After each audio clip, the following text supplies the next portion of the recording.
పవన్ కళ్యాణ్ గారు ప్రయత్నిస్తూ ఓడిపోయాడు కానీ ప్రయత్నించడంలో ఓడిపోలేదు. నేను నా పని చేసుకుంటూ వెళ్తాను, నన్ను నమ్మిన వాళ్ళు నాతో నడవండి అన్నారు. ఆయన ప్రయత్నాన్ని చూసిన ప్రజలు ఆయన ప్రయాణంలో బ్రహ్మరథం పట్టారు.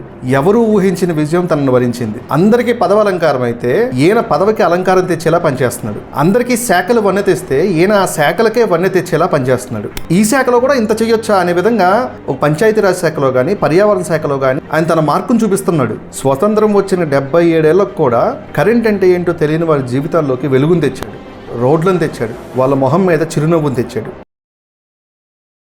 హాయ్ అందరికీ. కౌంటర్లు ఎన్కౌంటర్లు కొద్దిసేపు పక్కన పెట్టేసి మన పార్టీ బలోపేతం గురించి మాట్లాడదాం అనుకుంటున్నాను.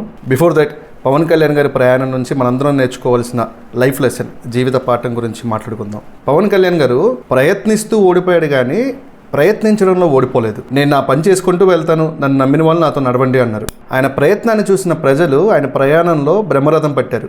ఎవరూ ఊహించిన విజయం తనను వరించింది. సో ఇక్కడ ఏంటి ఇంపార్టెంట్ అంటే ప్రయత్నిస్తూ ఉండాలి. ఒకరోజు మనం సక్సెస్ అవుతాం. Never give up. సరే, అందరినీ ఆశ్చర్యపరిచే విజయం వచ్చింది కదా, మరి దాన్ని నిలబెట్టుకోవడం కూడా ఇంపార్టెంట్ కదా. అందరికీ పదవి అలంకారం అయితే ఈయన పదవికి అలంకారం తెచ్చేలా పనిచేస్తున్నాడు. అందరికీ శాఖలు వన్నె తెస్తే ఈయన ఆ శాఖలకే వన్నె తెచ్చేలా పనిచేస్తున్నాడు. ఈ శాఖలో కూడా ఇంత చేయొచ్చా అనే విధంగా ఒక పంచాయతీరాజ్ శాఖలో కానీ పర్యావరణ శాఖలో కానీ ఆయన తన మార్కును చూపిస్తున్నాడు. స్వతంత్రం వచ్చిన 77 ఏళ్లకు కూడా కరెంట్ అంటే ఏంటో తెలియని వారి జీవితాల్లోకి వెలుగును తెచ్చాడు, రోడ్లను తెచ్చాడు, వాళ్ళ మొహం మీద చిరునవ్వును తెచ్చాడు. అటవీ సంపద దోచుకునే అవతలి వాడు ఎంతటి వాడైనా అడ్డంగా నిలబడ్డాడు. మనం చూసాం కదా, ఏ టెక్నాలజీ వాడి ఏనుగులు ప్రజలు నివసించే చోటుకి రాకుండా ఎంతో మందిని కాపాడాడు. స్మార్ట్ కిచెన్ తెచ్చాడు, మ్యాజిక్ డ్రైన్ తెచ్చాడు. ఇలా చెప్పుకుంటూ పోతే ఇంకెన్నో సినిమాల్లోనే కాకుండా రాజకీయాల్లో కూడా ట్రెండ్ సృష్టిస్తున్నాడు. నేను నమ్మిన నాయకుడు గొప్పోడు అని అనుకునే విధంగా ఆయన పనిచేస్తున్నాడు.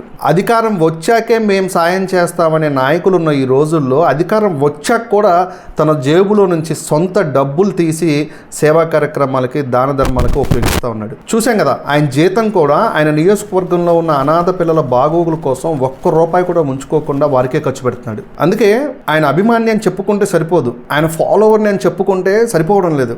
ఏదో చేయాలి, నేను కూడా ఏదో ఒకటి చేయాలి, ఆయనకు అండగా ఉండాలి, ఆసరాగా ఉండాలి, నా వంతు వృతాభక్తిని చూపించాలని అనిపిస్తుంది. అందుకే ప్రతి నెల నా వంతుగా జనసేన పార్టీకి మంత్లీ కాంట్రిబ్యూషన్ చేస్తాను. అంతకుముందు ₹1000 చేసేవాడిని, ఈ సంవత్సరం నుంచి ₹2000 చేస్తున్నాను. దేవుడి దయ ఉంటే నెక్స్ట్ సంవత్సరం ఇంకొంచెం చేస్తాను. ఎందుకంటే నాకు తెలుసు నేను ఇచ్చే ప్రతి రూపాయి కూడా ఆయన ప్రజాసేవకే, పరుల కోసమే ఉపయోగిస్తాడని. జై జనసేన, జై హింద్.